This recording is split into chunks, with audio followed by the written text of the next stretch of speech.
Hello, আসসালামু আলাইকুম viewers. আজকে একদম সুন্দর একটা সহজ একটি টিপস আপনাদেরকে শিখিয়ে দিব।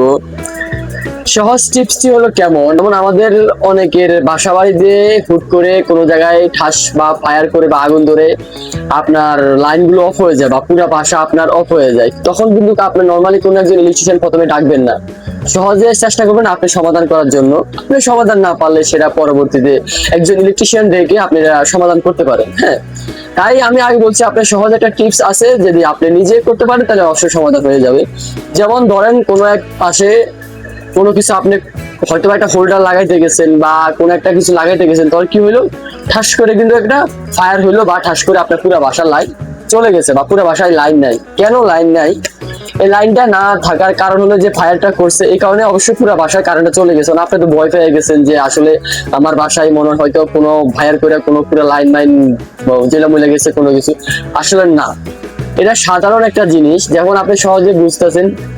এখানে আপনার বাসাতে এটা শর্ট সার্কিট এবং ফায়ার হলে একটা জিনিস লাগানো আছে যে আপনার বাসা বাড়িতে কোনো জায়গায় যদি ফায়ার হয় সেটা কিন্তু অটোমেটিক অফ করে দিবে। তার মানে আপনার দরকার যে যে জিনিসটা অফ করে দেয়, তার মানে সেই তার কাছে আপনাকে যেতে হবে। যেমন এই জিনিসটা আপনার কই লাগানো আছে, আপনার সার্কিট ব্রেকার আপনাদের দেখবেন আপনাদের বাসা বাড়িতে যে কাট আউট বক্স বলে অনেকে, বা এইচডিবি বোর্ড যেখানে আপনার অটো সার্কিট ব্রেকার গুলো মানে উঠাই আর কি, উপরে দেখতে পারবেন আপনাদের দরজার উপরে বা পাশে আপনি দেখতে পারবেন। হ্যাঁ, ওখানে যাবেন, যাওয়ার পরে আপনি একটা সার্কিট ব্রেকার থাকবে। হ্যাঁ, এই সার্কিট ব্রেকার গুলো থাকবে, তো আপনি সার্কিট ব্রেকার গুলো দেখবেন যে সবগুলো অফ আছে কিনা। যদি অফ থাকে কোনোটা, যদি উঠানো থাকে তো ঠিকঠাক আছে। যদি কোনোটা দেখবেন একটা উঠানো আছে একটা নেমে আছে, তো যেটা নেমে আছে মানে যেটা নেমে পড়ে গেছে, যেন আপনার যখন ফায়ারটা করছে তখনই কিন্তু ব্রেকারটা গুলো অটোমেটিক আসলে টিপ করে। তার মানে এখানে তো আপনি উঠাই দিলে আপনার কাজ ক্লিয়ার, আপনার একজন ইলেকট্রিশিয়ান টাকা লাগতেছে না।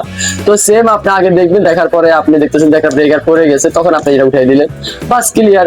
এখানে দেখবেন যে আপনার লাইন সব ঠিকঠাক আছে। তার মানে আপনি যেটা ব্যবহার করতে গিয়ে যেটা ফায়ারটা হয়েছে তার মানে ওইটাই সমস্যা, আপনি ওটা সমাধান করতে পারেন, বোধহয় ঠিক করতে পারেন আরেকজনের কাছে নিয়ে। তখন আপনি কিন্তু একজন ইলেকট্রিশিয়ান টাকা লাগতেছে না, আপনি কিন্তু নিজেই জানা যেতেছেন যে এভাবে যদি কোনো সময় সমস্যা হয় তাহলে আপনি নিজে একটা সার্কিট ব্রেকার বা নিজেই করতে পারবেন। তো এই টিপসটা আপনাকে জানিয়ে দিলাম, তো আপনাকে কোনো একজন ইলেকট্রিশিয়ানকে টাকা লাগবে না, এরকম সহজে আপনি কাজটা নিজে ওকে করে বলতে পারবেন। আর ভিডিওটা যদি ভালো লেগে থাকে, যদি কিছু শিখতে পারেন, তো অবশ্যই একটা লাইক দিয়ে পাশে থাকবেন। আল্লাহ হাফেজ, সবাই ভালো থাকবেন।